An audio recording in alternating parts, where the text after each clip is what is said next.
A luminous moon hangs high, hinting at a night of destiny in an opulent chamber.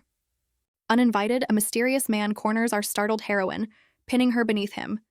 His proximity sends a shocking blush across her face. This isn't part of the plan. She's aghast. Her body is reacting, a body that's supposed to be numb to all sensation. Turns out the Duke's touch is the key, unlocking feelings she thought were long gone. He's impressed, a rare smirk playing on his lips. She's not crumbling like the others. Gasping for air, the only word she can manage is his notorious title, Duke. Next thing she knows, she's sharing a charged moment with the fearsome, flower-killing Duke himself. Flash to a different reality. A diligent young lady, laundry basket in tow, navigates a bright corridor. Meet Murvy Renoir, a baron's daughter, whose aristocratic life is surprisingly full of elbow grease. Murvy sighs at the door. Another day, another drama. Inside, her father, Bec Renoir, rages. Yet another marriage proposal has gone up in smoke. Her mother, Dorte Renoir, chimes in, declaring no sane man wants a defective Murvy. Murvy overhears their usual tirade, her expression unreadable but weary. This defect is the core of her lonely, misunderstood world. Turns out, Murvy's senses have been on a very different wavelength since childhood. As a little girl, she couldn't feel heat, leading to some alarming candle incidents. Nor could she feel the cold, nearly becoming a human icicle on winter days. Pain was a stranger to her, so wounds would appear without her even noticing. Her parents found her unfeeling nature deeply unsettling, calling her their child made of ice. While Murvy bled unnoticed, her parents only fretted over her sister Monica's tiniest boo-boos. A small injured Murvy desperately sought their attention, whispering, "Me too." Her parents, however, dismissed her pain, branding her a defective liar unlike normal Monica. And little Monica? She just smirked, a knowing, almost sinister glint in her eyes amidst a shower of roses. A single tear reflects her parents' blatant favoritism, a heartbreaking reality for young Murvy. She tragically believed that if only she were normal, her parents might finally love her. Through years of thankless chores, Murvy desperately tried to earn her place, always doing her best. Now, back in the present, Murvy pauses with her laundry, the echoes of her past weighing her down. A saccharine voice cuts through the silence. "Oh my, Sister Murvy," as a figure appears. It's her younger sister Monica, oozing condescension and questioning Murvy's free time. Murvy stammers, explaining she was just about to clean the study, clearly flustered by Monica's presence. Monica, ever so sweet, feigns surprise and announces she's off to see their father. Leaning in, Monica whispers with a sly smile that her chat with father is about Murvy's marriage. Murvy is stunned speechless as Monica, with a cheerful knock, announces her arrival to their father. With a final cutting remark, Monica suggests someone might actually marry Murvy, defect and all. A sliver of hope pierces Murvy's gloom. Could she really be getting married? But Murvy knows that saccharine smile. What devious plan is Monica hatching now?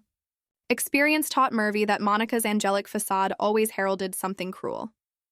Her mind flashes back to a sun-drenched garden, ladies gathered for a seemingly innocent tea party. Murvy remembers it well, the first and perhaps only tea party she was ever invited to. Murvy recalls that fleeting moment of joy, thinking, "I was so happy." But then, as the memory sours, a blonde lady, all smiles and malice, gives Murvy a sharp, deliberate nudge, setting the stage. In the ensuing accident, a fork makes brutal contact, drawing blood from Murvy's hand. Monica, ever the performer, gasps dramatically, "Kia! Sister! Your hand! Why is it bleeding?" Murvy looks down, genuinely puzzled by the fuss, only then noticing the crimson on her skin. As one lady panics about treatment, Murvy calmly tries to wave her off. "No need to panic, I'm fine." Monica's voice, laced with mock sympathy, cuts in. "Since you can't feel anything?" Her eyes narrow with a cruel glint as she finishes her taunt. "It doesn't hurt, right?" Murvy stares, aghast, the true, venomous nature of Monica's concern laid bare. Monica, with a theatrical sigh to the other ladies, laments, "It's always like this," painting Murvy as the difficult one. Monica, with a look of disdain, accuses Murvy of trying to get attention like this. She then dramatically claims, "It's not just this time," as if Murvy is a serial attention seeker. Monica, seizing the moment, loudly declares, "She hurts herself on purpose." The other ladies gasp, their faces a mixture of shock and disgust, completely taken in by Monica's performance. Leaning close, Monica whispers that Murvy is shaming nobility itself, sneering, "Honestly, you should know your place." Murvy, eyes wide with disbelief and hurt, can only stammer, "No, that's not true." One lady, thoroughly convinced, whispers to another, "So she doesn't feel anything, no matter what's done to her." Another lady adds, looking at Murvy with revulsion, "And she even injures herself? How disturbing." Murvy looks down at her bleeding hand, her heart sinking as she thinks, "I thought she'd invited me, but it was all for this." Utterly defeated, Murvy bows her head, whispering, "I truly am sorry," as the other ladies look on. Murvy resigns herself to her fate, forever branded defective and not normal. Back in the present, a somber Murvy approaches the dining room, her expression heavy. Inside, she dutifully serves her family, father, mother, and the ever-present Monica. Her mother, Dort, unexpectedly instructs Murvy, "You will sit with us today." Murvy, caught off guard by this rare invitation, can only stammer a hesitant, "Yes." As Murvy awkwardly takes a seat, she thinks it's strange, while Monica smirks knowingly. Her father, Beck, cuts straight to the chase. "Murvy, your marriage has been decided." Murvy's eyes fly open, pure shock radiating from her as a bead of sweat forms. Beck then reveals, "Monica was the one who brought us this opportunity," as Monica beams smugly. Dort elaborates, "A noble is seeking brides, offering a dowry, and was quite keen when Monica approached them." Monica basks in false praise, her kindness a carefully crafted illusion as Murvy processes the news. A flicker of disbelief crosses Murvy's face. Could Monica actually have done something for her? Murvy, voice trembling with a mix of hope and dread, dares to ask, "Who's the groom?" Her father, Beck, pauses dramatically, savoring the moment before revealing her fate. With a chilling intensity, Beck announces the groom, Duke Gerard Balier. Murvy's eye widens in sheer terror, the name Duke Balier echoing like a death knell. Pure, unadulterated horror washes over Murvy as the reality of the name sinks in. Monica, ever the tormentor, sneers, "Even you must have heard of him, clueless as you are." Visions of past women driven to despair flash before Murvy's eyes. The Duke's grim reputation precedes him. He's known as the flower-killing Duke, a man whose romantic history is a garden of wilted blooms. A carriage rumbles down a sun-dappled road, carrying Murvy towards an uncertain future. Inside, Murvy gazes out, the light catching her hand as she contemplates her grim destiny. Her thoughts drift to the horrifying reality. To think, I might end up marrying the flower-killing Duke. Panic grips Murvy as she whispers, "The man rumored to drive women mad, he's going to be my husband?" Her mother, Dort, scoffs dismissively, "It's just a rumor," trying to brush off the Duke's dark reputation. But Murvy's terror remains, her wide eyes betraying her deep-seated fear. Her father, Beck, slams his fist, roaring, "You should be grateful that a defective like you has somewhere to go." Monica, ever the viper, chimes in with a sickeningly sweet smile. "I'm glad we found someone for you." Murvy stares blankly, her spirit crushed under the weight of her family's cruelty. A close-up on Murvy's desolate eyes reveals a soul teetering on the brink of despair. Defeated, Murvy whispers her acceptance. "I understand," her shoulders slumped in resignation. Her father, Beck, ever so charming, barks, "Well, how long are you planning to sit there? Go back to your room." Murvy meekly rises, uttering a soft yes, as Monica's triumphant smirk fills the background. As Murvy retreats, her father declares, "Finally, we can get rid of this nuisance," while her mother chimes in, "That creepy child is finally out of our lives." Monica, radiating pure joy, clasps her hands, dreaming, "Just the three of us, now that Murvy's gone." "We can live peacefully now," Monica exclaims, as Murvy's retreating figure carries the weight of their cruel words. Murvy walks alone down a sunlit yet desolate corridor, her future as empty as the hall. Now dressed for her departure, Murvy notes with a pang, "In the end, no one even came to see me off." A bitter realization dawns, and as for the dowry, I didn't even get a single coin. Clenching her fist, Murvy steels herself, thinking, but it can't be helped, accepting her bleak fate. Murvy sees herself as a mere puppet to her family, nothing more than a defective object.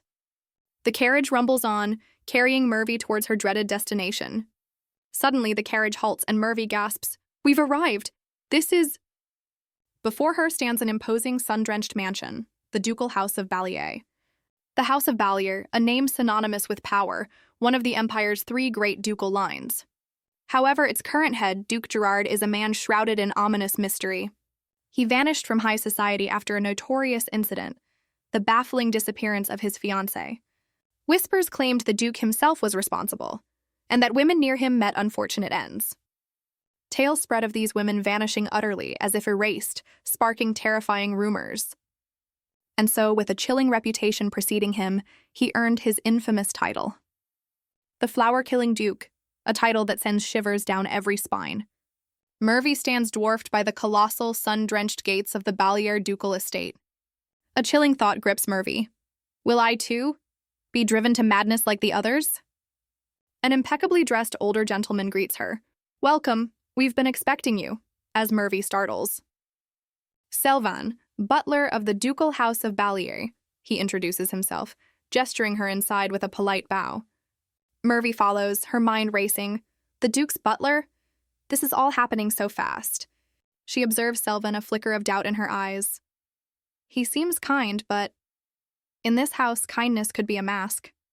Selvan pauses before a grand door, instructing, "Please wait here," and Murvy can only nod in agreement. Her eyes widen slightly. What has caught her attention beyond that door? The door opens, revealing not the Duke, but a room filled with other young women, all waiting. Murvy stares, dumbfounded, at a room teeming with other young ladies. What fresh hell is this? One noblewoman's face contorts in fury. This is outrageous, she seethes. Another candidate fumes. They didn't mention other candidates. This is beyond insulting. The air crackles with unspoken indignation as the reality of the situation dawns. Whispers ripple through the crowd. Unbelievable. What is the Duke thinking? Murvy, lost in the sea of silk and perfume, wonders, surely not all of us are bridal candidates? A chilling thought strikes Murvy. Is he choosing from among us? But why summon everyone at once? The decisive click of a polished shoe announces a significant arrival. A commanding voice, undoubtedly the Duke's, inquires, "Are they all gathered?" To which Selvan confirms, "Yes, Your Grace." From the grand staircase, the enigmatic Duke Balier finally makes his appearance, surveying his collection of potential brides. Duke Gerard Balier, every inch the formidable aristocrat, stands revealed. Murvy's eyes widen, so this is the infamous flower-killing Duke. A chorus of "Your Grace" erupts from the assembled ladies, a mix of awe and apprehension. One bold debutante, however, isn't having it, demanding, "What's the meaning of this?" The Duke's icy stare alone is enough to make the outspoken lady flinch, her bravado vanishing. She stumbles backward, a sudden, unseen force seemingly pushing her down the grand staircase. Down she tumbles, a dramatic display of gravity taking its course. Murvy covers her mouth, utterly shocked by the swift, silent takedown. Suddenly, other ladies collapse around Murvy, overcome by an invisible power, leaving her utterly bewildered. The Duke stands unfazed, a silent victor amidst a sea of unconscious women, with only Murvy left standing. Murvy gasps, horrified, as the text screams, "Everyone's collapsing!" around her. Her mind reels, what in the world is happening, as the unseen force takes its toll. Her terrified gaze lands on the Duke, standing amidst falling blue rose petals, utterly unfazed. A strange, crackling pink energy seems to emanate, perhaps targeting Murvy next. Suddenly, Murvy clutches her chest, a peculiar sensation washing over her as she thinks, "My body feels strange." The Duke, adjusting a glove, coolly observes, "So, one remains standing. Perhaps you're worth testing."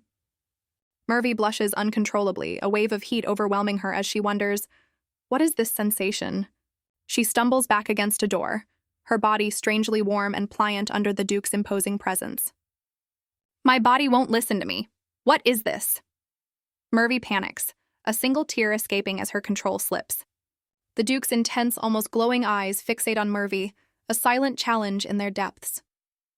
The Duke looms over Murvy, her back against the door, an undeniable tension filling the space between them.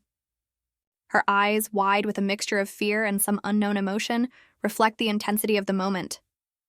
A strange purple energy now swirls around Murvy, her body still reacting to the Duke's overwhelming presence. He presents a ring, his voice a silken promise. "If you can remain conscious through this, I shall make you my wife." Murvy looks utterly bewildered as the Duke's hand gently approaches her face, a silent question in her eyes. A jolt of pink energy sparks as his fingers make contact, sending a shocking new sensation through her. She recoils slightly, gasping, her own hand flying to where his touch lingered, the heat still palpable. Her legs tremble uncontrollably, a testament to the overwhelming force she's enduring. No way, she thinks. Clutching her chest, Murvy struggles to comprehend the bizarre feelings coursing through her. What did I feel? A ghost of a smile plays on the Duke's lips as he observes her reaction, uttering a simple, "Very well." The Duke, red eyes gleaming, declares with finality, "I will take her as my wife." Murvy is a picture of utter shock, flushed and sweating from the overwhelming pronouncement. Turning to his butler, the Duke coolly instructs, "Bring her to my study later." "As you wish, Your Grace," Selvin replies, watching the Duke ascend the stairs. Still on the floor, Murvy gasps, her world tilting on its axis as he departs. Her hands press against the ground, trembling uncontrollably from the residual energy. Murvy clutches her chest. I always thought I couldn't feel anything. So what was that sensation? Amidst the fallen ladies and scattered pearls, she stares at his retreating back. Just, who is he? Later, Selvin respectfully guides Murvy. "This will be your room, madam." An opulent chandelier and lavish furnishings greet Murvy. A golden cage, perhaps? Selvin gestures to a luxurious bed, though Murvy feels such grandeur is wasted on her. She can't believe it. Out of all those candidates, she was the one chosen. Her mind flashes back to the Duke's overwhelming presence, pinning her against the door. More than just being chosen, the memory of his touch and that strange energy consumes her thoughts. Murvy touches her cheek, recalling the bizarre, unfamiliar sensations that coursed through her when he made contact. That feeling, she muses, suspecting it's connected to the infamous rumors surrounding the Duke. Selvin interrupts her reverie, announcing a personal maid will be assigned exclusively to her. Murvy listens, her expression a mix of apprehension and deep contemplation, while Selvin remains impassive. Snapping back to reality, Murvy stammers a yes when Selvin addresses her. The butler then politely inquires if she'd be available for a brief moment once she's settled. A delicate tea service appears, hinting at a moment of surprising civility. Murvy, seated before the tea, can only utter a soft, "Wow," at the unexpected courtesy. "What is this?" she inquires, as Selvin reveals it's the Duke's personal blend. The ever-composed butler expresses his hope that the tea suits her palate. "So nice," Murvy muses, suddenly realizing she's famished from the day's extraordinary events. A stark flashback reveals her past hardships, where even clean water was a luxury. She recalls past tea parties that were more torment than treat, thanks to a certain Monica. Taking a sip, Murvy acknowledges this is her first true experience of enjoying tea. A look of pure bliss crosses her face. The simple drink is utterly delicious. Though she can't quite gauge its warmth, the tea's gentle aroma delightfully fills her senses. Murvy, genuinely grateful, tells Selvin, "I feel a little better now. Truly, thank you." The butler, with a warm smile, assures her, "From now on, please feel free to call me whenever you need anything." Her attention shifts to the window, where a procession of carriages rumbles away. Indeed, the rejected candidates are departing, their hopes dashed as they leave the Duke's imposing estate. "That's..." Murvy begins, her gaze fixed on the departing convoy, a flicker of understanding in her eyes. Selvin clarifies, "Those are the ladies who weren't chosen as the bride." A wave of relief washes over Murvy. She's glad everyone is safe, even if they weren't selected. Yet, her mind replays the earlier chaos. But what exactly happened back then? She vividly remembers everyone collapsing the moment the Duke made his grand, overwhelming entrance. Selvin's voice cuts through her reverie. "Madam, it's about time we head to the master's study." Murvy, still processing the whirlwind, nervously agrees. "Ah, okay." Her mind races with disbelief. Is the Duke really planning to marry me? Selvin leads a hesitant Murvy towards the imposing, brightly lit doors of the Duke's study.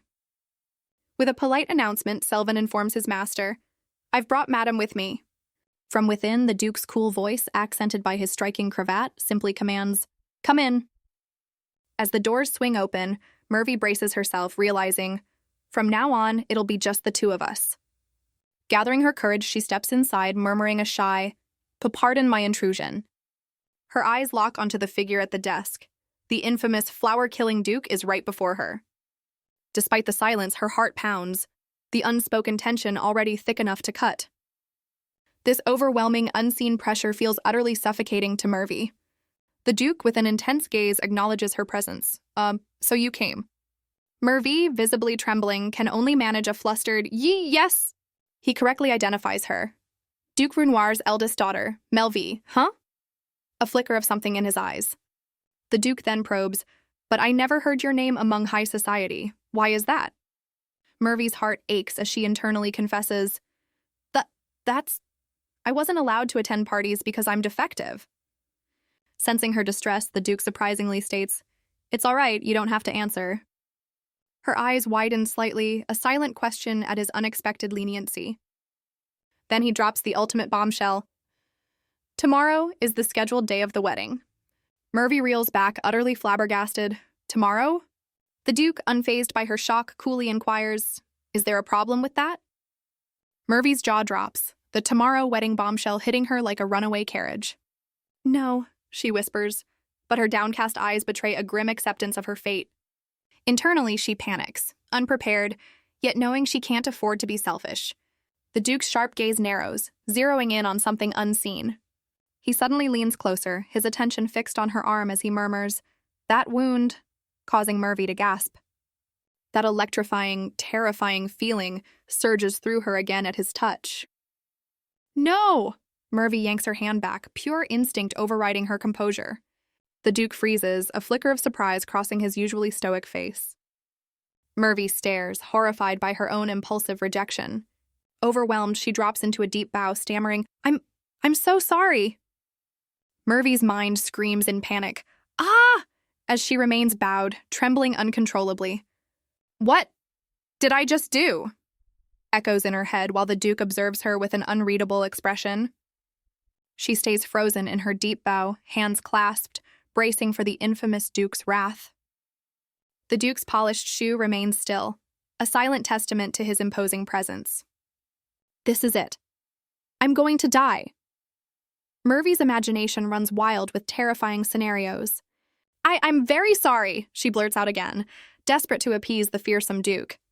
He looms over her, his silence more deafening than any shout. What have I done? Her internal monologue is a frantic loop of regret and fear. Then his voice cuts through the tension, a calm command. Lift your head. Hesitantly, Murvy raises her gaze, her eyes wide with apprehension as she whispers, Yes. The Duke's gaze remains fixed, his expression unreadable after her outburst. Suddenly, his gloved hand darts out, gently but firmly taking hers. Murvy stumbles forward, finding herself unexpectedly close to the Duke, flowers blooming in the background. Her eyes widen in sheer astonishment, caught completely off guard by his action. It seems I've startled you, the Duke observes, his voice surprisingly calm. Murvy, blushing and flustered, wonders if this means he's actually forgiven her shocking behavior. His intense eyes linger on her, then her gaze drops to where his touch had been, a strange sensation remaining. Turning slightly, the Duke dismisses her. That's enough for today, you may head back. A wave of relief washes over Murvy as she meekly replies, Yes, still processing the encounter. With a final bewildered glance, Murvy begins to retreat, her mind a whirlwind of confusion and unexpected reprieve. The heavy doors click shut, sealing Murvy's escape from the Duke's intense presence. Alone once more, the Duke picks up a document, his thoughts unreadable. His sharp gaze lingers on the closed door, a hint of contemplation in his eyes. Murvy exhales, astounded. I got off without any consequences, and a flicker of hope ignites within her. Maybe he's not as cruel as the rumors paint him. Back in her assigned room, Murvy sinks onto the bed, finally alone with her racing thoughts. Her eyes widen in surprise as she touches the mattress. This bed is so soft. Gazing around, she marvels at the opulent decor. Everything here is so beautiful and elegant. A stark contrast forms in her mind. It's completely different from my old room. The painful memory surfaces. She used to sleep in the barn, a far cry from this luxury. Murvy spots a vibrant bouquet of flowers, her curiosity piqued. Oh? She realizes with a start, this wasn't here before, a thoughtful gift in her new opulent room. Lost in the sweet fragrance, Murvy blushes. It smells wonderful. A rare moment of peace. A polite knock interrupts her reverie. "Pardon me." Murvy, startled, turns towards the door, stammering, Yes!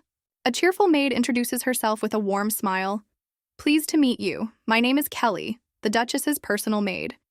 Kelly beams, declaring, "I'll be in charge of attending to you, my lady," her enthusiasm infectious. Murvy, still a little dazed by all the kindness, replies, I'll be in your care." Kelly then announces, "I've prepared your dinner, so please have a seat," guiding Murvy like a true professional. A dazzling spread of food appears, a feast fit for royalty, far beyond anything Murvy has known. Murvy, utterly dazzled, can only mouth "wow" at the sight of the magnificent meal before her. Kelly winks confidently, assuring Murvy that the Duke's household boasts only the finest cuisine. Overwhelmed by such kindness, Murvy expresses her heartfelt gratitude, a blush gracing her cheeks. Murvy observes Kelly, thinking to herself how remarkably bright and energetic this maid is. Kelly beams, her cheerful disposition lighting up the room and putting Murvy at ease. Caught staring, Murvy quickly apologizes, a little flustered by her own observation. Kelly, ever so gracious, insists Murvy speak casually, aiming for a friendly rapport. While pouring a drink, Kelly reveals she'll be Murvy's primary attendant, as there are no other female servants. Huh? Murvy's eyes widen, processing this rather unusual piece of information. Kelly explains with a smile that the master's preference for an all-male staff is simply the way things are. Murvy thoughtfully murmurs, "Oh, I see," absorbing the unusual staffing situation. Her mind races. Typically, women manage household chores. Men doing laundry is quite peculiar. She recalls, bride candidates reacted strangely near him, yet Mr. Selvin, a man, was perfectly fine. A theory forms in Murvy's mind. Could these oddities be connected somehow? Kelly cheerfully informs her, "The master will be dining in his own chambers tonight." Murvy nods with a polite smile. I understand perfectly." Internally, she admits, after today's chaos, dining with him would be far too nerve-wracking anyway. Sipping her drink, a new thought dawns. Is it possible he's actually being considerate? Later, Murvy's golden hair is gently brushed, a soothing end to a tumultuous day. Relaxed after a luxurious rose-scented bath, Murvy sighs contentedly in her elegant nightgown. Murvy muses, "I can't believe the flower-killing Duke is treating me so well. I was prepared to lose my mind." Gazing into the mirror, Murvy sees a pampered version of herself, a stark contrast to her expectations. Her reflection shifts, showing a glimpse of her weary past self, a haunting reminder of harder times. Clutching her luxurious nightgown, she thinks, "This is completely different from my old house. I guess this is normal for a duchess." Hesitantly, Murvy turns to Kelly. What is the Duke like, as a person?" Kelly admits, "Though I've never personally met him, all the other servants seem to adore him." Murvy absorbs this, a flicker of doubt about the terrifying rumors crossing her mind. "Oh, I see, if that's true." Recalling his gentle touch, she wonders, then maybe he isn't like the rumors say after all. Kelly beams, "Since your wedding is tomorrow, please make sure to rest well." Murvy offers a genuine smile. "Thank you, Miss Kelly," a starry night seeming to bless the moment. The next day dawns, bringing with it the fated wedding. Murvy and the Duke stand before the priest, the wedding ceremony officially underway. Dressed in a stunning gown, Murvy's heart flutters, wondering if she truly deserves such beauty. Nerves rack her, but Murvy is determined not to falter on this momentous occasion. The priest announces a change of plans. No vows kiss, they'll proceed straight to the point. Murvy can't shake a feeling of unease despite the expedited ceremony. An empty hall, no kiss. This ducal wedding feels strangely subdued, almost anticlimactic. She glances at the Duke, his expression unreadable, leaving her to guess his thoughts. The priest beams, moving them along. "Now then, please exchange the rings." A delicate hand reaches for a simple wedding band, sealing their unusual union. The Duke, ever so cool, reassures Murvy that this wedding is merely a formality, trying to ease her nerves as he takes her hand. Murvy gazes at her hand, now bearing the simple wedding band, a symbol of their unconventional union. A wave of regret washes over her. "I should have run away," she thinks, as the ring slides onto her finger. "What a fool I am." But, she resigns herself, looking at her new husband, "I had nowhere else to go." Her fate sealed, she grimly accepts. No choice but to marry the flower-killer Duke. Later, in their opulent bedroom, the reality hits. "We're married now. What do I do?" Clad in her nightgown, Murvy knew this moment was coming, yet her heart still pounds. A sudden, mortifying realization dawns, but the wedding night, it completely slipped my mind. Panic sets in, her cheeks flaming. What do I do? I totally forgot about that part. She recalls his touch, a blush deepening. That means we'll be together? Just his hand made me feel so flustered. Surrounded by imaginary flowers, Murvy blushes furiously, her mind racing with what's going to happen to me. She tries to compose herself. But I'm his wife. I need to get used to it, though her cheeks betray her nerves. Waiting in the lavish bedroom, Murvy notes, he's taking a while to come, a hint of anticipation in her eyes. Hugging a pillow, she frets. Is he still angry I pushed his hand away? Maybe he got fed up with how timid I was. She recalls a moment with the Duke. He had a kind side to him, but a flicker of hope mixed with doubt. Then remembering his unreadable expression, she admits, when I saw that look, I just froze up. Resigned, she thinks. But I'm someone even my own family abandoned. No matter who I marry, I have no choice but to accept it. A bleak vision of herself as a puppet appears. I'm damaged goods. There's no such thing as paradise. Yet a spark of resolve ignites. If that's the case, at the very least, I want to fulfill my role as a wife. I want to feel like I belong here. Just then, a hand reaches out, snuffing out the bedside candle, plunging the room into anticipation. Murvy sighs, the weight of her new life already exhausting her. Clutching a pillow, she desperately hopes her unspoken feelings will somehow reach the Duke. Morning light floods the room, signaling the start of a new, uncertain day. She drifted off to sleep alone, the anticipation of the wedding night unfulfilled. Waking with a start, Murvy realizes she must have fallen asleep waiting. A quick scan of the room confirms her suspicion. She's still alone. The Duke never appeared, leaving Murvy to wonder if he plans to ignore her completely. A pang of regret hits her. Did she offend him by pushing his hand away earlier? Fear grips her. What if he's already considering annulling their barely begun marriage? The horrifying thought of returning to her cruel family sends a shiver down her spine. Murvy shudders, the thought of returning to her abusive family absolutely terrifying her. A new resolve hardens her gaze. She won't be cast aside so easily. No matter what, I don't want a divorce, she declares. If that's how it is, I'll make this work. Suddenly, Kelly bursts in, her eyes wide with shock. Madam! Ah! Murvy, now in the kitchen, apron on and suds on her hands, cheerfully greets a stunned Kelly. Good morning. Kelly splutters, completely bewildered. What? Why are you washing dishes? Murvy glances at the busy kitchen staff. I just wanted to be helpful in any way I can. Madam, you mustn't, Kelly insists. What would the Duke say if he saw this? A wistful look crosses Murvy's face. The Duke. I don't think he cares about me at all. Murvy then bows deeply to Kelly. So, please let me do some kind of work. Kelly, completely flustered, stammers, Ah, please raise your head. If you say it like that, I can't possibly refuse you, madam. Murvy beams, a newfound determination shining. Thank you so much. I'll do my best. Her mind races. I'm curious about the bride-killer Duke rumors, but first, I need to do everything I can to avoid being divorced, she thinks, meticulously arranging cutlery. I don't know what the Duke is thinking. Holding a soapy plate, Murvy steels herself. But I've become his wife. I need to prove that I'm useful first. Later, Murvy and Kelly stroll through the vast ducal estate as the day draws to a close. Kelly beams at Murvy. Thanks to you, madam, we finished work early. Thank you.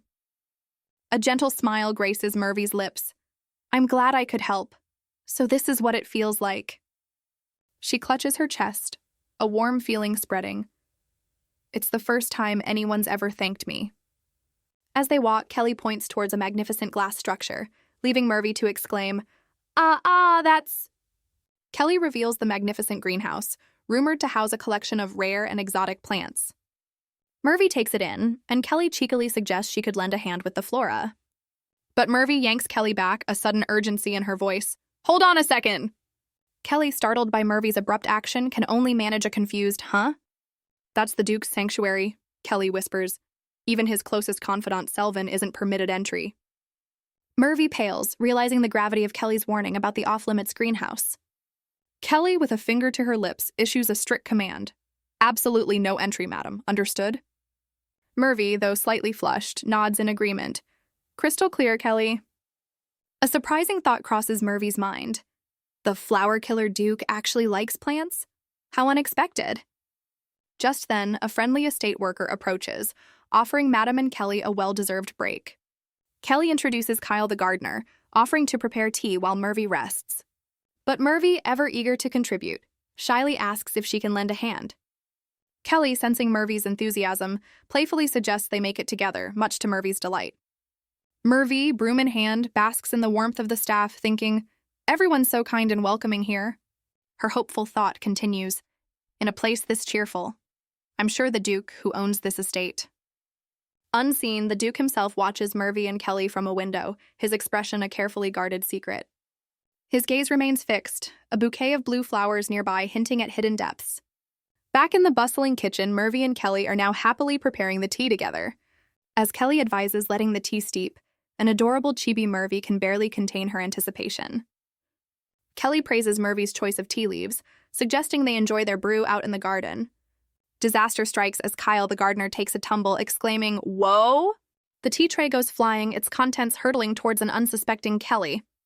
Kelly's eyes widen in sheer terror as the scalding disaster approaches. "Kelly, watch out!"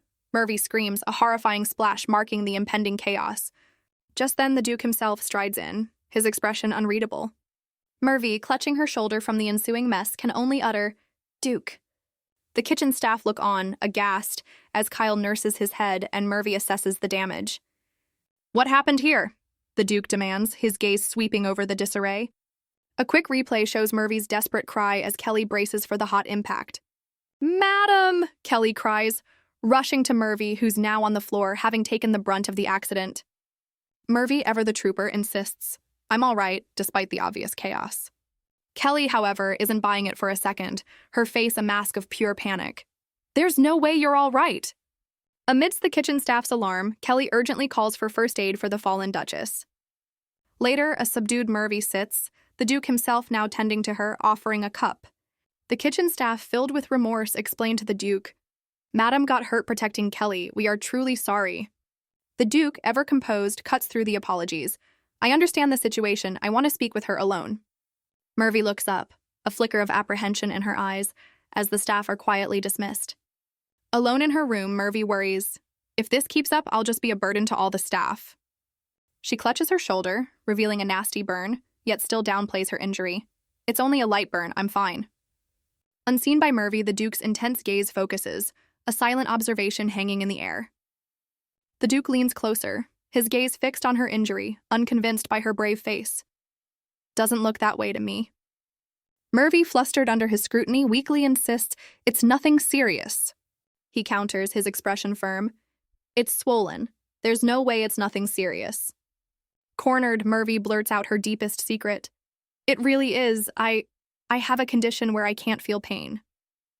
The Duke's eye widens almost imperceptibly, the revelation hanging heavy in the air. "Can't feel pain?" Murvy instantly regrets her words, her face a mask of pure panic. "Oh no, I slipped up." Her mind spirals into despair. Now he knows, it's all over, I'll be kicked out of this estate too. Stumbling over her words, Murvy offers a flustered apology. I'm sorry, The Duke contemplates her confession, his gloved hand resting near his chin. "A condition where you can't feel pain." Murvy tries to downplay her lifelong struggle. So I'm really okay. I've had it since I was a child. I'm used to it," even as she internally cringes. Murvy desperately tries to spin her condition. "Fire or water doesn't bother me. I can be useful. Please don't throw me out." While internally screaming, "I didn't mean to say any of this." The Duke, with an unexpectedly gentle gaze, cuts through her panic. "Even if you can't feel physical pain, you still feel emotional pain, don't you?" Murvy is utterly stunned, his words piercing through her carefully constructed defenses. Without warning, the Duke sweeps Murvy into his arms, firmly stating, "Come with me." A blushing, bewildered Murvy can only stammer, Duke," as he carries her bridal style. He takes her to the one place she was warned never to enter, the Duke's greenhouse. Inside the magnificent sunlit sanctuary, Murvy is in disbelief. "He actually brought me here?" She realizes this forbidden greenhouse must be incredibly precious to him, a deeply personal space. Murvy, hands clasped nervously, admits to herself, I have no idea what he's thinking. The Duke turns, his expression serious, reiterating his profound observation about her emotional pain. Murvy's mind races, why would he say something so insightful? And the even bigger question, why bring me to his sacred greenhouse? The Duke then sits beside her, presenting a small, unassuming container. He reveals its purpose with a surprisingly gentle tone. It's medicine for burns. Murvy stares, a bead of sweat betraying her utter bewilderment. With an air of quiet command, the Duke instructs, show me the burn. Hesitantly, Murvy agrees, her hand moving to her injured shoulder.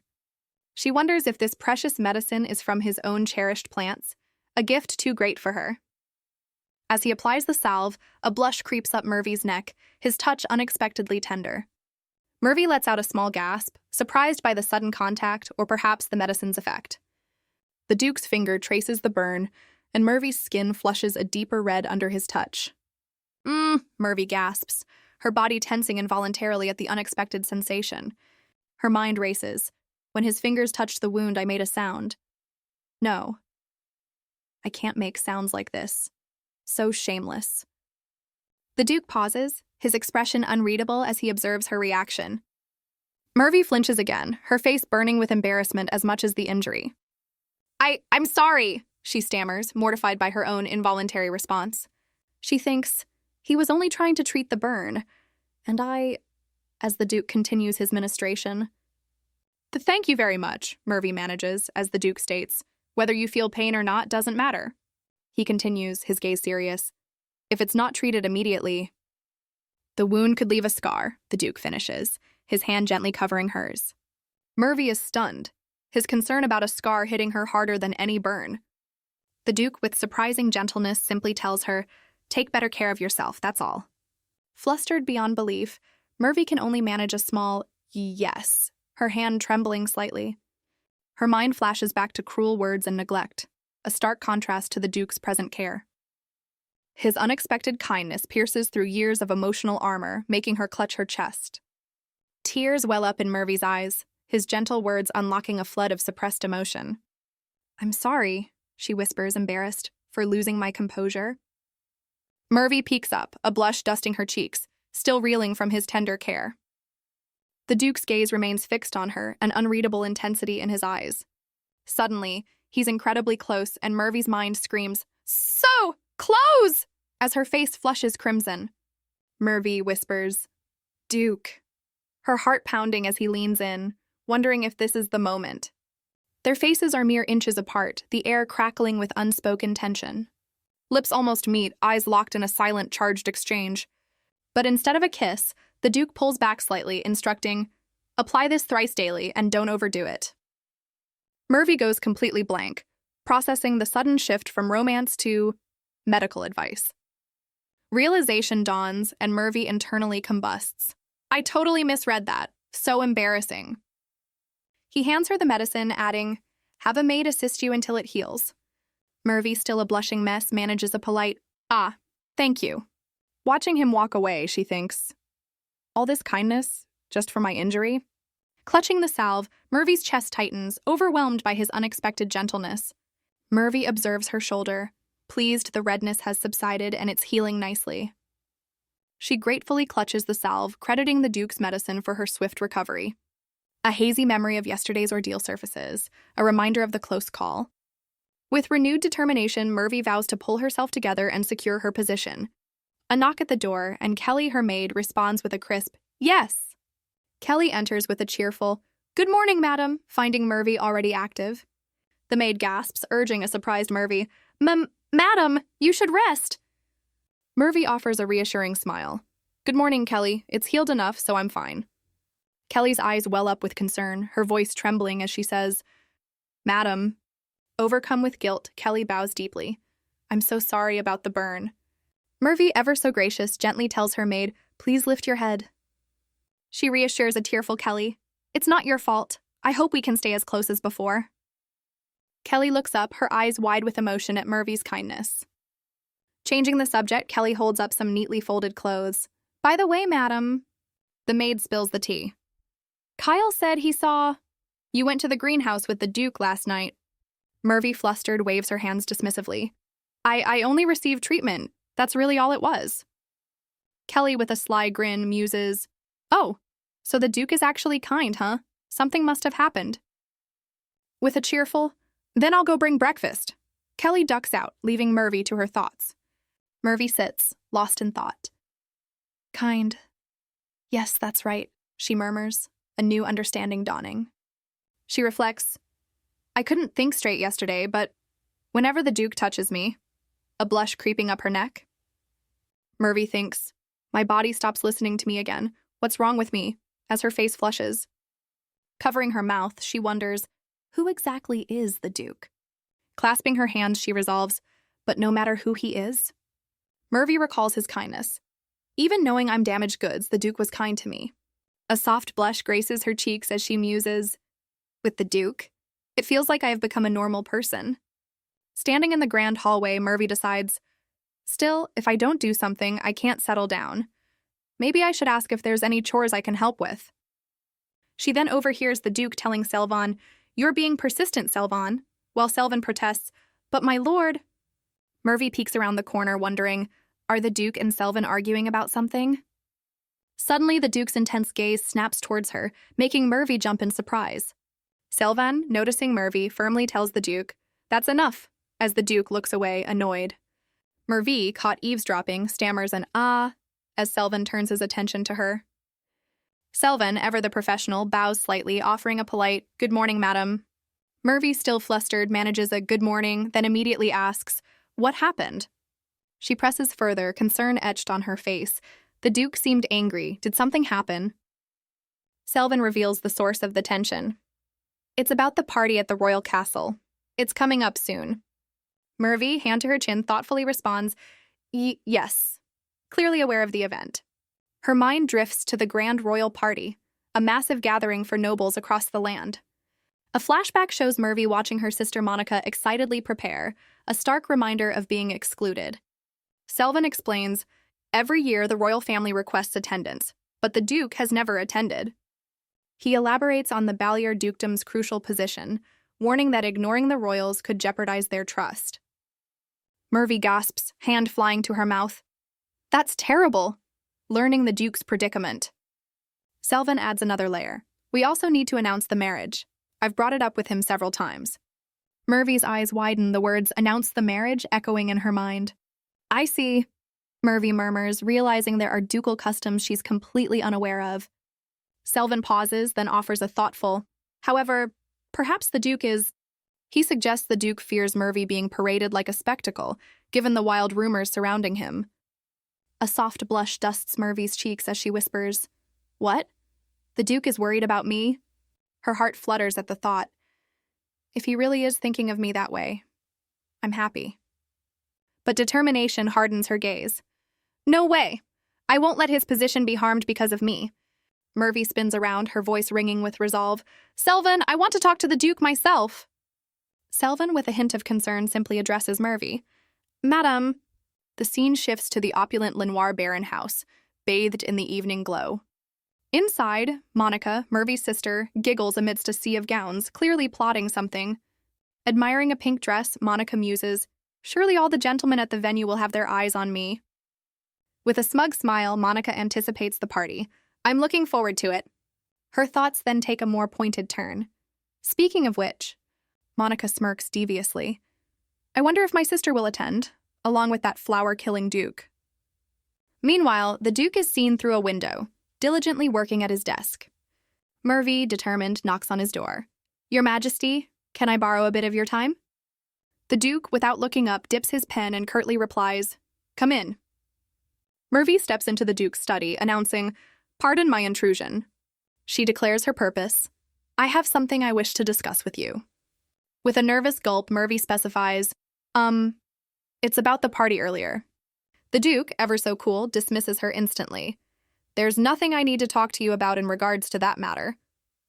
Murvy internally battles his icy gaze, refusing to be intimidated this time. Finding her courage, she proclaims, "I want to fulfill my duties as the wife of the Duke. Please rely on me." Her bold declaration clearly catches the stoic Duke off guard, his eyes widening ever so slightly. Yet his answer remains a firm, crushing, sorry, but no can do. Murvy's hopeful expression crumbles, disappointment washing over her face. Defeated, she turns to leave the study, murmuring a quiet, "Excuse me." Murvy reflects, crestfallen, that expressing her true feelings is proving quite the challenge. She clutches her hands, resolving to properly convey her gratitude for his kindness next time. Night falls over the Grand Ducal estate, cloaking it in shadows and starlight. Tossing in bed, Murvy wonders if the Duke's party refusal is about her, or perhaps not wanting to parade her around. Her mind races, or could there be another, more hidden reason? She pictures him, the flower-killing Duke, perhaps burdened by a secret that keeps him from public view. Murvy then questions the very source of those terrifying rumors, recalling the fleeing bridal candidates. Fed up with her swirling thoughts, she decides a breath of fresh night air is just what she needs. But as Murvy opens her door, she's met with an unexpected sight, freezing in surprise. It's the Duke, standing right there with a massive bouquet, looking just as startled to see her. The Duke stands there, holding an absolutely enormous bouquet of delicate purple blooms. Murvy's eyes widen in recognition. Flowers? These are the same ones decorating my room. A hopeful blush creeps up her cheeks as she asks, "Were you the one who gave me these flowers?" The Duke ever so coolly admits with a slight turn of his head, "Indeed." Murvy is utterly radiant, exclaiming internally, "A present from the Duke! I'm so happy! Thank you." The Duke's sharp gaze softens ever so slightly, observing her genuine delight. He then instructs rather formally, "Give these to the maids to decorate your room," leaving Murvy a little bewildered. As he turns to leave, Murvy watches, her initial joy dimming. He's leaving. I was so happy he gave me flowers. Flustered, Murvy reaches out, a desperate escaping her lips. The Duke pauses, glancing back as Murvy resolves, "I need to properly tell him my thanks." Murvy, cheeks flushed, cherishes the thought. "He arranged these flowers, just for me." The Duke surprisingly suggests, "Would you like to use these to decorate something right now?" Murvy, caught off guard by his directness, looks up at him with wide, questioning eyes. With a simple "sure," the Duke agrees, while Murvy trails behind, still processing his offer. Suddenly, Murvy's face bursts into a radiant, flower-filled smile, pure joy illuminating her features. "Wow," Murvy breathes, watching as the Duke himself begins to arrange the flowers in a vase. Her heart swells. The medicine, the flowers. He's given me so much I can't even begin to thank him. She remembers her past. Because of my health, they called me defective back home, recalling shadowy, judgmental figures. But here, she thinks, seeing the kind staff, everyone treats me like a normal person.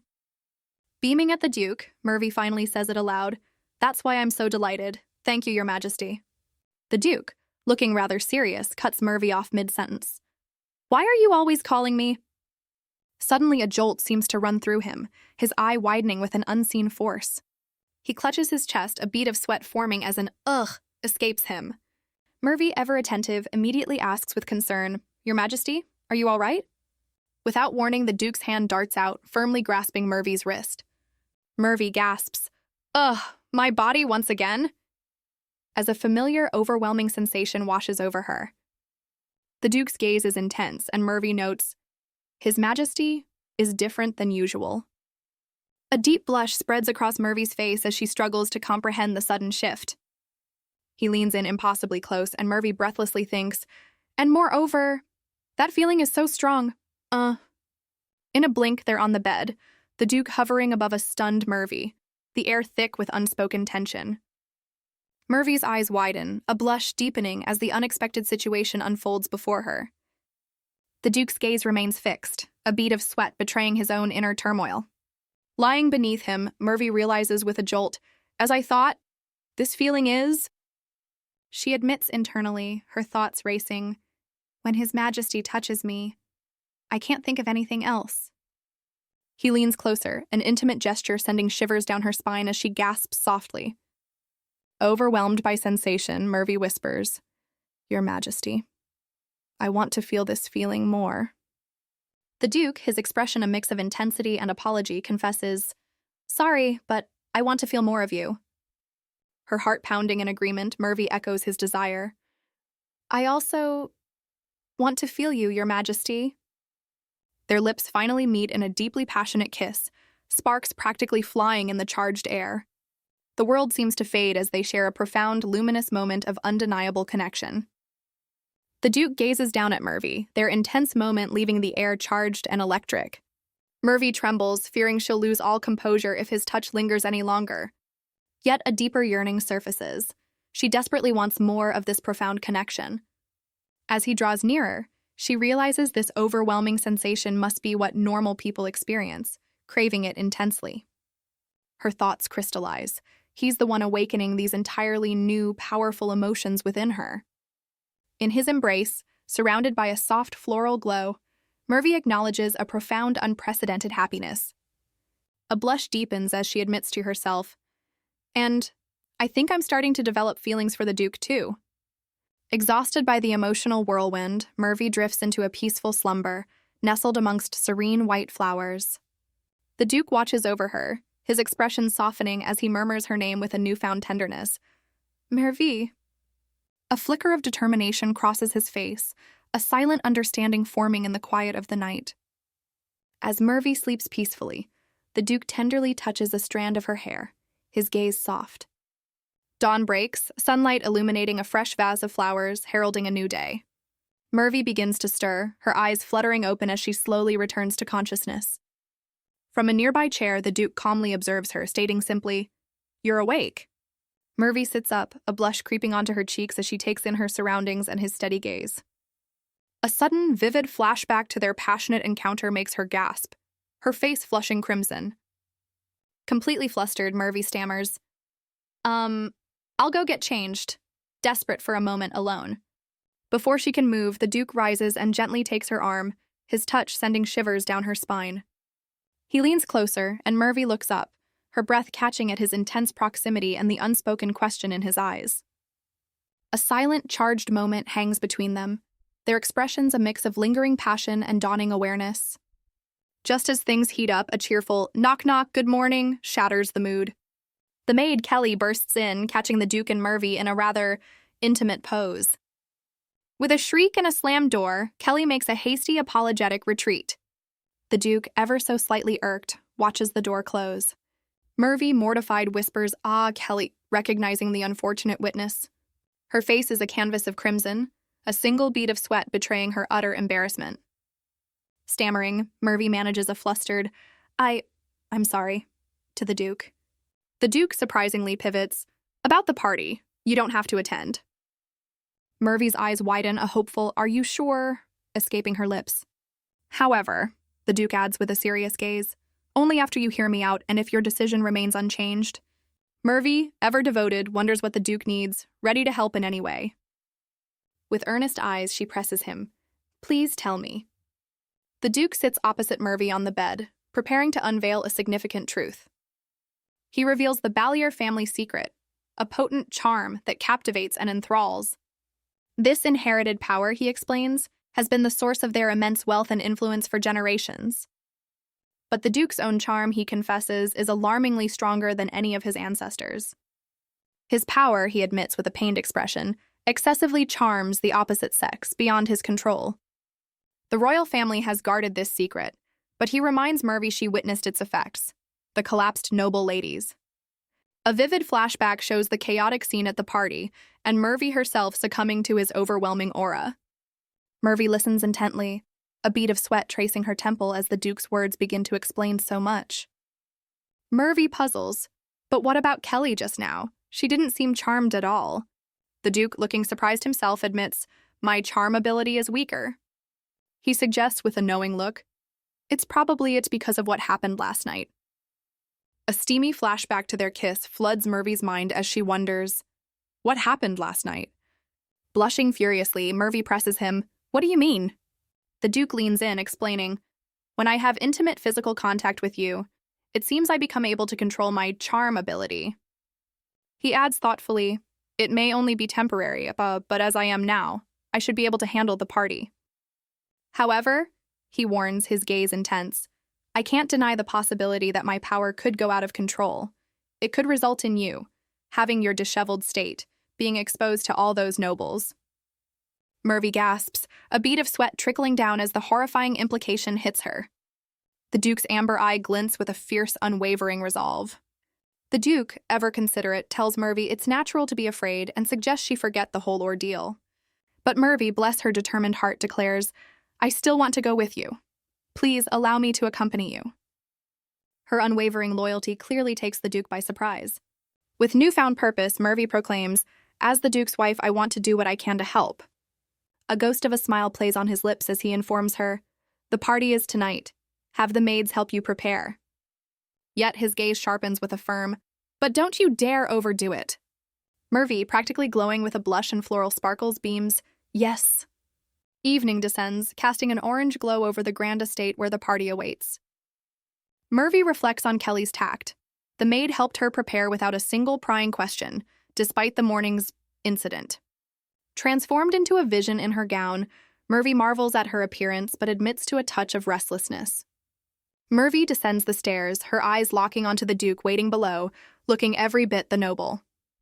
The Duke, resplendent in his formal military attire, cuts an imposing and undeniably dashing figure. A blush paints Murvy's cheeks, her heart thumping a nervous rhythm against her ribs. Though butterflies flutter in her stomach, Murvy's resolve begins to solidify.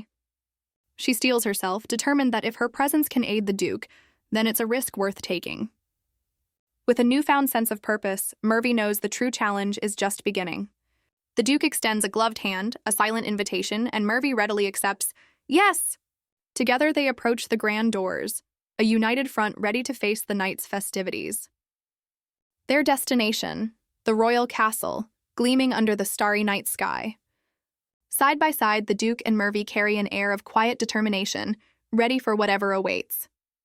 Murvy, despite her resolve, can't help but feel a flutter of nerves. Someone like me, in the royal castle. Beside her, the Duke stands as a pillar of stoic composure, though a hint of tension lines his jaw.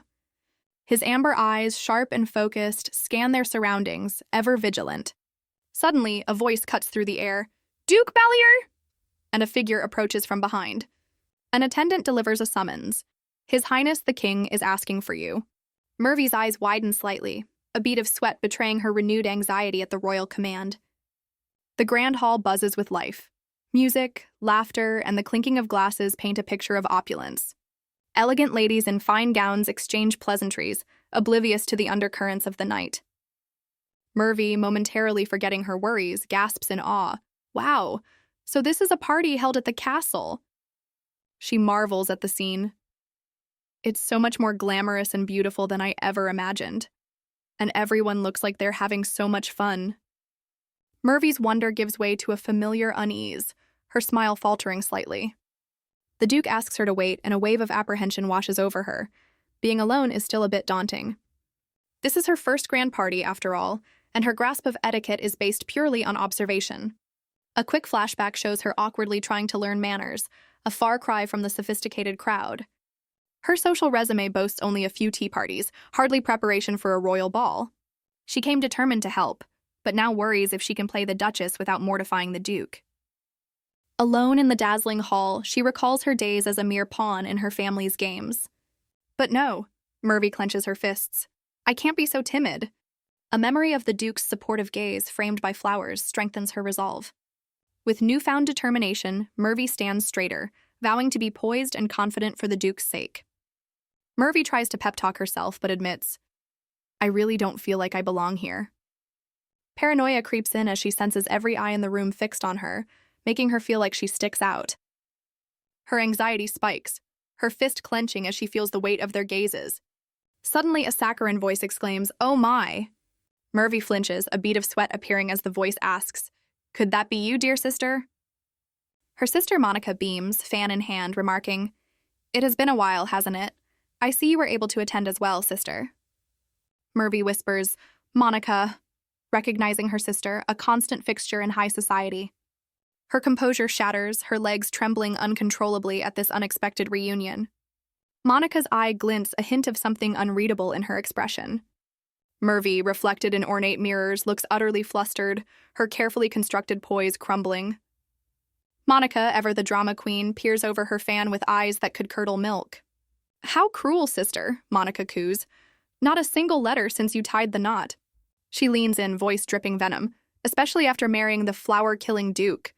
Murvy seethes internally. Monica orchestrated this marriage, yet dares to play the victim. A tender memory of the Duke's care flashes through Murvy's mind, a stark contrast to her sister's malice. Murvy, flustered but firm, defends him. The Duke, he's been very kind to me. Monica's eyes widen, feigning utter shock at Murvy's audacious claim. With a sharp snap of her fan, Monica signals her disbelief. Kind to you? Monica scoffs. The infamous Duke? Sister, please, I simply can't believe it. Monica eyes Murvy's gown. He dressed you up, I see. All for show, I presume. Monica sneers. What disgraceful things did you do to get on his good side? Things the rest of us would never stoop to. With a malicious grin, Monica taunts. Pathetic, cruel things that only you who feels no pain could possibly endure, right? Monica continues her verbal assault. If you don't feel pain, you can handle anything he does to you, I suppose. A nearby lady gasps, clutching her chest. We are talking about the flower-killing Duke. How ghastly! Murvy, horrified and sweating, stammers, That's not... The hushed whispers and pointed stares of other guests turn towards Murvy and Monica. The onlookers' eyes seem to glow with judgment, their stares piercing Murvy's composure. Murvy shrinks under the weight of their gazes, feeling isolated and exposed. A chilling realization dawns on Murvy. It's just like that time. Her mind flashes back to a previous tea party where Monica publicly humiliated her. Murvy, trapped in the memory, clutches her chest, the past humiliation flooding back. Monica, ever the viper, sneers, For a defective product like you, sister, there are only so many ways to get the Duke's attention. The venomous words hang in the air. That's what this is all about, isn't it? Murvy, overwhelmed, can only stammer, I'm, as tears threaten to fall. Suddenly, a blur of motion cuts through the tension. A savior in a blue cape. The Duke appears, his hand protectively on Murvy's, his voice dangerously low. Did you have something to say about my wife? Murvy's eyes widen in disbelief and relief as her knight in shining armor arrives. Monica's smug expression freezes, a bead of sweat betraying her sudden panic. The Duke, with an icy calm, turns to Monica. Why don't you let me in on this conversation? He stands tall, a formidable shield for Murvy, his gaze daring Monica to continue. Murvy gazes up, a blush dusting her cheeks, her hero's arrival still sinking in. Monica, on the other hand, looks like she's seen a ghost, her bravado vanishing into thin air. A hush falls over the onlookers as they recognize the formidable Duke Balier making his grand entrance. Whispers ripple through the crowd. The Duke's presence at such events is a rare spectacle indeed. One lady fanning herself can't reconcile Murvy's elegance with the nasty rumors Monica was peddling. The Duke, ever the gentleman, gently takes Murvy's hand, apologizing for his brief absence. Murvy, still flustered but undeniably relieved, can only manage a soft no. Bathed in a floral glow, Murvy looks at her husband, perhaps finally refuting the lies and her own insecurities. Monica and her posse are stunned, speechless, their wicked plan backfiring spectacularly. Monica's face contorts in disbelief and rage. How could her defective sister have such a powerful protector? Monica's internal monologue kicks in. Never thought the flower-killing Duke would be this handsome. She'd pictured an ugly brute, given his reputation and reclusive nature, not this dreamboat. Her twisted plan was for Murvy to suffer, be hurt, and then discarded, all thanks to the rumors. If I'd known, Monica seethes internally, I would have snatched that marriage proposal myself. A dark thought bubbles up in Monica's mind. Also, her eyes narrow with pure envy. He's too good for my sister. I need to teach that worthless person her place. Suddenly, Monica dips into a curtsy, feigning remorse. I apologize. With her posse in tow, she beams fakely at the Duke. Your Grace, it's a pleasure. I'm Monica from the Renoir Baron family. The Duke, however, remains utterly unmoved by her saccharine display. Monica lays it on thick. I was just so worried about my dear sister. I ended up raising my voice, which is so unlike me. Monica spins her tale. Since she got married, there's been no word, and my sister's always been bad at social gatherings. She feigns a dramatic sigh. She looked so anxious, so I just... Implying her outburst was justified. Monica leans in, a sly smile playing on her lips. But my sister has a major flaw. Murvy flinches, utterly bewildered by Monica's audacity in front of the Duke. Monica continues her poisonous whisper. She always gets hurt without anyone noticing. It's because if you take your eyes off her. With a cruel smirk, Monica implies Murvy self-harms for attention, a flashback showing a past injury. Monica turns to her cronies, seeking their validation with a sickeningly sweet, "Right, everyone?" Her posse chimes in on cue. "Ah, yes. I was so shocked when I heard about it," backing up Monica's lies. Monica's eyes glint with a possessive, shadowy malice. "That's why she's helpless without me." She leans closer to a horrified Murvy, her voice a venomous caress. "Right, sister?" Murvy crumbles under Monica's vile accusations, shame washing over her. Her hands tremble as she struggles to find words. Suddenly, a firm voice cuts through Monica's lies, declaring, "Enough!" The Duke turns away, his disgust palpable. "This is precisely why I detest these social charades." He pauses, his back to the drama. "Ordinarily, I wouldn't stoop to this level, but..." His gaze, sharp as a blade, fixes on Monica.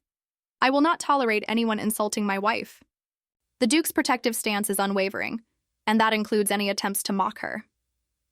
His eyes blaze with a chilling intensity, a silent promise of retribution. Monica's face drains of all color, pure terror replacing her earlier smugness. With a dangerously calm demeanor, the Duke addresses Monica. "I'll forgive you this time, sister-in-law." The Duke's final warning echoes, "There won't be a next time," his profile sharp against a menacing aura. Monica, head bowed, breaks into a cold sweat, the Duke's words hitting harder than any slap. Forced into a deeper curtsy, Monica stammers, "I deeply apologize," while the Duke and Murvy observe her pathetic display. Monica's face flushes with fury, her internal scream, I got humiliated," like a stark contrast to her outward submission. As Monica and her cronies beat a hasty retreat, whispers follow. The Renoir family dared to displease Duke Balier? Murvy watches her sister depart, a flicker of concern in her eyes as onlookers murmur about Monica not knowing her place.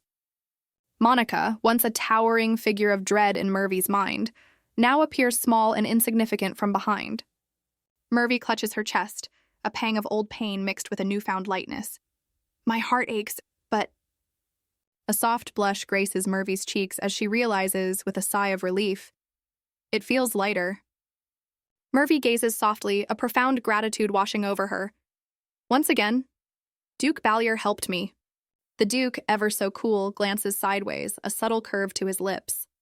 He turns to Murvy, a gentle command in his eyes. "Let's go." Murvy, positively glowing, beams up at him. "Yes." As the Duke and Murvy depart, Monica watches from the sidelines, her world crumbling. Monica stands frozen, a storm brewing behind her eyes as the party continues around her. "Unbelievable," Monica seethes internally. "Why would he pick her, that nobody?" Her envy boils over. Murvy gets the dress, the protection, the man. "This can't be," Monica's mind screams. "Am I inferior to her? Impossible." Delusion takes hold. "He just doesn't get my charm. Yet. I can fix that." A chilling smile plays on Monica's lips. "I can just take everything." Monica schemes. From her, just like before. A sinister glint in her eyes.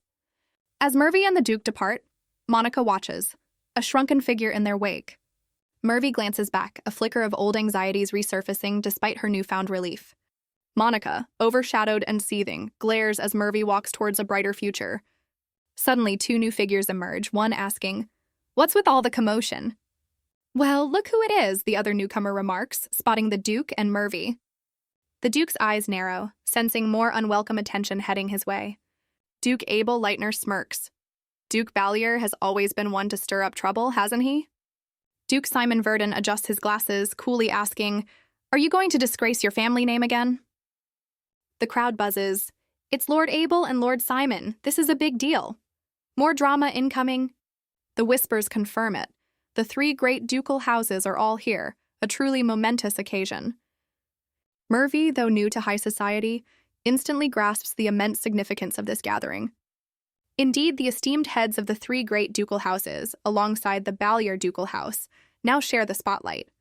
Within this kingdom, these prestigious families are known collectively as the three great ducal houses, pillars of power. The Leitner ducal house, commanding all military affairs, is represented by the confident Duke Abel.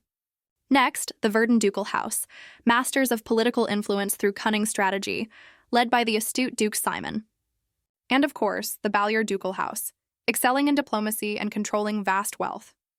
Each of these houses possesses unique powers and abilities, setting them far apart from ordinary individuals. They maintain unquestionable authority and expertise within their respective influential spheres. Astonishingly, until this very day, the three young heads of these powerful houses had never assembled in public. Murvy, a bead of sweat on her temple, listens intently as whispers about the other dukes fill the air. Duke Balier, clearly unamused by the interruption, curtly asks the approaching figures, "What's the matter?" Duke Abel, ever the charmer, flashes a smile. "We heard you were here, so we came to see you," as ladies swoon in the background. Duke Simon, adjusting his spectacles, coolly inquires, "I never thought you'd grace such a place. What brings you here?" Our Duke, with a glare that could freeze fire, retorts, "It's none of your business." Murvy, sensing the tension, notes to herself, "He doesn't look like he's in a good mood." She instinctively tightens her grip on his arm, wondering, maybe he's not close with the two of them? Duke Abel, unfazed by the cold shoulder, teases, "Goodness, you are so cold. You're here to announce your bride, aren't you?" Murvy's eyes widen in pure shock, a silent "me" exploding in her mind as all eyes turn to her. Duke Simon, with a knowing smirk, also directs his gaze towards Murvy, clearly anticipating the answer. Duke Abel leans in, whispering to Murvy, "I heard he chose you as his bride out of countless candidates." He extends a gloved hand, adding with a charming smile, "I get it, though. You're such a beauty." With a dazzling aura, Abel formally introduces himself. "My name is Abel Leitner. Nice to meet you." Murvy, slightly overwhelmed, manages a polite, "My name is Melvy Renoir." Just as their hands are about to meet, Duke Balier yanks Murvy back with lightning speed. Our Duke stands firm, a silent warning in his eyes, while Murvy looks utterly bewildered by his side. A close-up reveals Duke Balier's fiery gaze, practically screaming, "Hands off!" Abel, ever the provocateur, chuckles, "Geez, just say you don't want me to touch her." Turning to Simon, Abel teases, "Looks like he's smitten with his beautiful wife. Right, Simon?" Who merely sighs, "Can you stop teasing him?" Murvy, caught in the crossfire, nervously observes, "They seem friendly, but the atmosphere feels unsettling." Murvy's hands clench her dress, her mind racing, "What should I do?" Suddenly, an elegant lady in blue commands, "Please stop that now," silencing the bickering dukes. She addresses Lord Abel, Lord Simon, and then, "And you too, brother." Plot twist. Introducing Serene Balier, the Duke's sister, who declares their squabble disgraceful.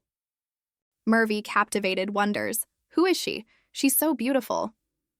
The word brother clicks for Murvy, a sudden wide-eyed realization dawning. Murvy internally notes the siblings' lack of resemblance, finding them both pretty scary. Murvy whispers to the Duke about the surprise, who admits he also didn't know his sister was attending. Serene glides towards them, her voice clear, "Brother!" Peeking from behind the Duke, Serene eyes Murvy. "She must be the one you talked about, right?" The Duke remains stoic, his expression unreadable as his sister takes center stage. Serene's gaze, sharp and discerning, falls upon the woman her brother has chosen. "Nice to meet you," Serene says, her words dripping with formality. "You are my sister-in-law." Murvy, caught off guard by the direct address, stammers a confirmation. That's right." Serene's golden eyes narrow, her scrutiny intense as she sizes up Murvy. "The Balier ducal house is vital for diplomacy," Serene begins, her tone a subtle challenge. "Do you think you can handle being the wife of such a distinguished family?" Serene finishes, a knowing smile playing on her lips. "Perhaps you should think it over again." Murvy visibly wilts under Serene's pointed questioning, her anxiety mounting. Whispers ripple through the crowd, praising Lady Serene's beauty, intellect, and endless stream of suitors. Serene, with a glance towards Murvy, coolly remarks, "I ended up causing a scene." Serene's steely gaze fixes forward, her expression one of utter, regal command. A mesmerizing aura envelops Serene, instantly drawing the focus of every guest in the vicinity. "Be quiet," she articulates with chilling calm, and the entire gossiping hall falls utterly silent. With an imperious wave of her hand, Serene delivers her next decree: disperse. As if enchanted, the onlookers immediately turn and begin to file away, no questions asked. Murvy observes in wide-eyed amazement, the people at the venue, they're all moving away. Abel chuckles. Lady Serene, you wield your ability so skillfully, quite unlike our dear Gerard. Simon coolly notes, it seems you've unleashed your powers to their fullest. Few can resist such influence. Murvy, a bead of sweat on her brow, is left speechless by this incredible display of effortless control. Suddenly, a vision of Duke Balier's own overwhelming presence fills Murvy's mind. Is this the true power of allure? Murvy, still reeling, clasps her hands, the sheer force of Serene's allure sinking in. She marvels at Serene's incredible gift. Imagine being able to command others at your whim. What an amazing ability. Murvy then recalls the Duke mentioning his own overwhelming abilities, a shiver running down her spine. Her eyes widen as she ponders. What if, instead of holding back his abilities, he unleashed them? Duke Balier stands stoic and imposing, his true power still a tantalizing mystery. Suddenly, a figure in a vibrant purple gown sweeps past, startling Murvy with an exclamation mark of surprise. The newcomer is none other than Monica, sporting a triumphant grin and a dress that screams, "Look at me!" Murvy, utterly bewildered, can only think, Monica? Why, is she here?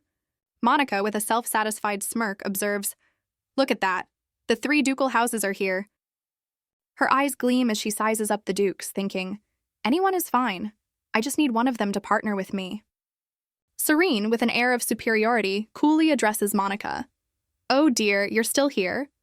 Serene's golden eyes narrow, a silent thought passing. I didn't intend to hold back, but... She extends a hand to a visibly flustered Monica, a subtle challenge in her gesture. Their hands clasp, a seemingly polite greeting masking an undercurrent of tension. Suddenly, all 3 dukes, Abel, Simon, and even Balier, clutch their chests, visibly struggling. Murvy, wide-eyed, gasps internally. The men inside the venue are... A flash of memory. Women collapsing before Duke Balier, mirroring the men's current distress. Serene leans in, her voice a low command to Monica. You should back off now. Monica freezes, her expression a mask of pure, speechless shock. While Monica looks utterly bewildered, Serene remains resolute, and Murvy observes the power play with dawning comprehension. Serene, with an icy glare, reiterates, How many times do I have to tell you? I told you to back off. Monica's face is a canvas of pure, unadulterated shock, a bead of sweat trickling down her cheek. Utterly defeated, Monica stammers, Please excuse me, and makes a hasty retreat. Monica pivots sharply, her purple heel clicking, her mind seething. That woman... Fury ignites in Monica's eyes, her blonde hair flying. She made a fool out of me. Monica's resolve hardens, a defiant glint in her eyes. Whatever, because I'm going to be married to Duke Balier. She storms away, a woman on a mission, vowing, Even if it's by force, as the crowd parts. Murvy watches Monica's dramatic exit, a flicker of unease crossing her gentle features.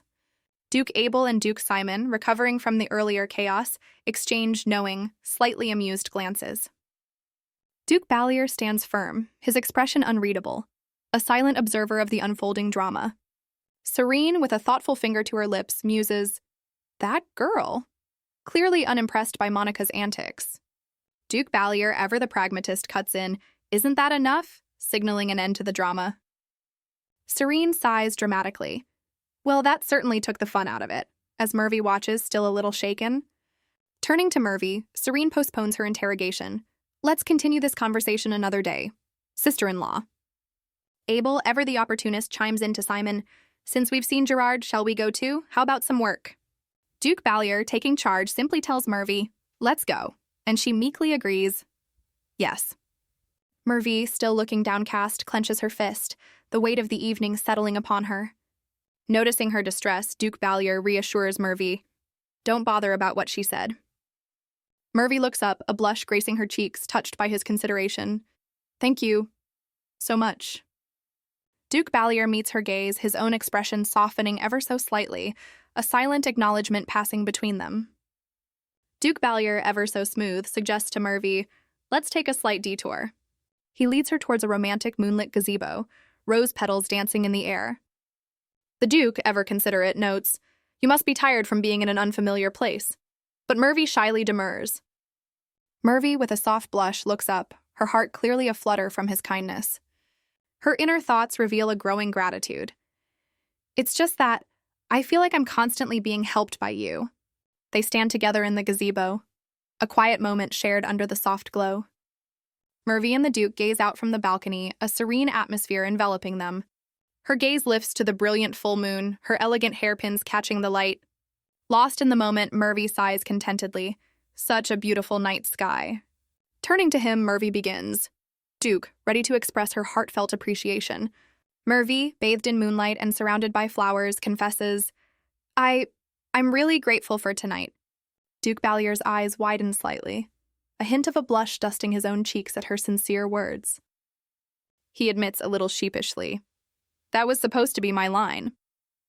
The Duke then turns the tables, telling Murvy, I'm grateful that you're here with me. Murvy gazes up at him, her expression soft and touched by his unexpected confession. They share an intimate moment, hands clasped, the air crackling with unspoken feelings. Unseen by the couple, a furious Monica lurks nearby, witnessing their tender exchange. Monica's eyes burn with rage, her fist clenching as she glares at Murvy and the Duke, jealousy consuming her.